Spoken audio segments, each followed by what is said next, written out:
Kamanok, mayong adlaw kamanok, no?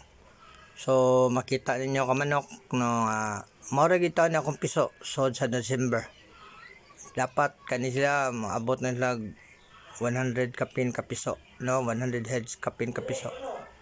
Nadao ta do na tayo mga kalamidad nga nahitabo atong mga atong nagsugod sa September.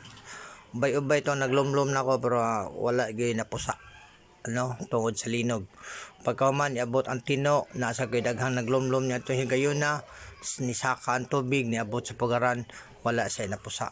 Napay namatay na ko nga nangalumo sa mga himungaan, mga pullets. So sayang, no? So pag after sa November, hugaw kayo ang mga tugkaran, hugaw kay sanan kay tungod kay lapok mo na nga ang mga piso nangita, ang mga bayi nangita pag sila kalumluman kay itlogan dunay nang itlog nga gamay kayo sanan ang niresulta mo ni sila karon. Ang dapat ani maabot na sila 100 unya tulo na ka brother ngadto sa upat ka brother ang ato ang mabutangan apan karon kanira gid. So at least nagsugod na punta og kuan nya karon giturahan na to sila og kuan Bitasin Gold first day until first week dayon tubig. Pagkahuman sa second week peristat, no, nya dayon tubig. Kaya ang peristat mo ang mo prevent sa ilang mga tinai nga mucus o coccidiosis.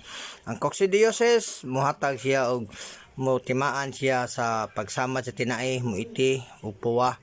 Nya paghuman iti ug puwa mahitabo sa manok sa piso mamatay, dili sila makakaya tungod kay nasamad ang tinai og mahitabo muyasayab ang pako sa buntag, hindi kahapon sigurado patay.